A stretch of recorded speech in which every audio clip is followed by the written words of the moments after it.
alguns anos atrás, os videogames eram considerados um dos maiores concorrentes do dever de casa. Mas o que antes poderia atrapalhar os estudos, hoje pode ser usado também para educar. Quer entender como isso funciona? O Pedagogia em Ação vai explicar.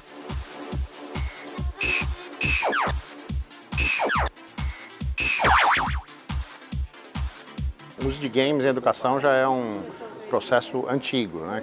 Se a gente pensa jogos, não games eletrônicos, jogos de tabuleiro, jogos com criança, a gente já faz isso há bastante tempo na educação. Jogos digitais, isso é um pouco mais recente, foi com o desenvolvimento do computador, depois da internet, depois dos consoles de videogame. Começou a ter uma série de pessoas que passaram a explorar como que a gente poderia mudar um pouco a nossa pedagogia, ou adaptar a pedagogia, aproveitando elementos dos games. Uma tecnologia que utiliza das mecânicas dos jogos para estimular o aprendizado e transmitir conhecimento, aproveitando da interface lúdica e o design dos games. As experiências neste setor estão em crescimento. Algumas escolas e empresas já apostam nesta ferramenta. A gamificação é um programa que ele faz uma interação da participação dos alunos com a tecnologia através dos jogos. E essa tecnologia ela não só apresenta essa questão dos jogos, como também apresenta os conteúdos linkados àquele tipo de jogo.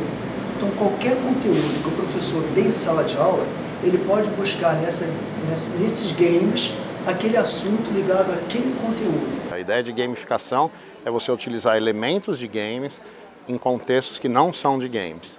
Então, você pode gamificar propaganda, marketing, você pode gamificar política, você pode gamificar uma série de atividades profissionais. Às vezes não é um jogo propriamente dito, às vezes é um curso, mas com elementos de jogo, que é o que a gente chama de gamificação. Os games pedagógicos motivam os estudantes a passar de fase, mas isso só é possível caso o aluno acerte o conteúdo.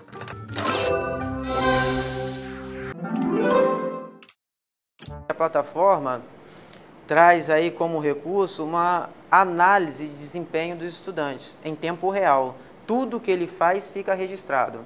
Então o professor mantém um controle se a atividade foi feita ou não, quanto tempo ele ficou na atividade, inclusive, e isso serve também de base para uma próxima aula.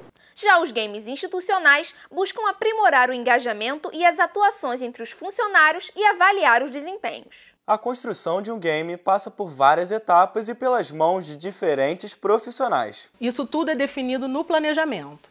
Depois que você passa para o planejamento, a gente começa a desenvolver o jogo, as situações do jogo, né? Os conteúdos que vão ser abordados.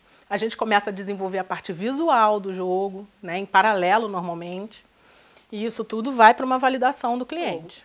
Né? Aí entram as profissões de design gráfico, programação, né? Que vai fazer tudo aquilo funcionar. É válido ressaltar que esse novo método não veio para substituir os antigos como livros e apostilas. Nesse primeiro momento não tem como substituir.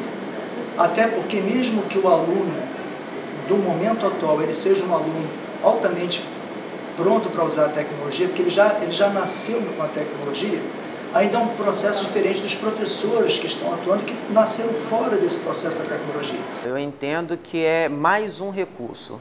Tá? Nós sabemos que alguns vão até preferir aquele método tradicional. Incentivar o aluno a pôr em prática o que aprendeu em aula e facilitar o professor na avaliação de desempenho são algumas das vantagens que essa tecnologia proporciona. No Brasil, o maior obstáculo para implementar esta ferramenta é a qualidade da internet e a reduzida infraestrutura. Como tudo acontece em tempo real, a gente precisa realmente que a internet seja um facilitador. Então você tem vários problemas, né? Não adianta a gente simplesmente dizer quem não está fazendo, critica o professor ou a escola.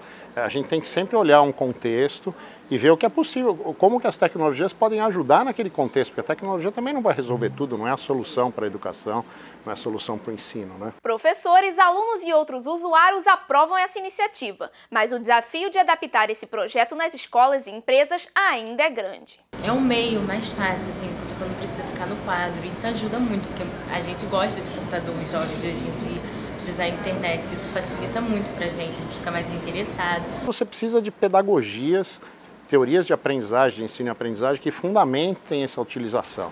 Não adianta simplesmente largar a tecnologia na mão do aluno ou na mão do professor e achar que aquilo lá vai resolver o problema. né? A gente precisa de programas de formação de professores que muitas vezes não acontecem. Que é bem melhor do que ficar preso na sala estudando tanto tempo, só olhando o quadro, ouvindo explicação. Esse não é o jeito que eu gosto de aprender, acho muito cansativo. Chegamos ao fim do programa e gostaríamos de saber se você tem experiência com games na sua escola ou empresa. Compartilhe o seu conhecimento com a nossa equipe através das redes sociais. Conheça também toda a série acessando uva.br/TVUva. No link do Pedagogia em Ação, você é o nosso convidado para debater os processos pedagógicos.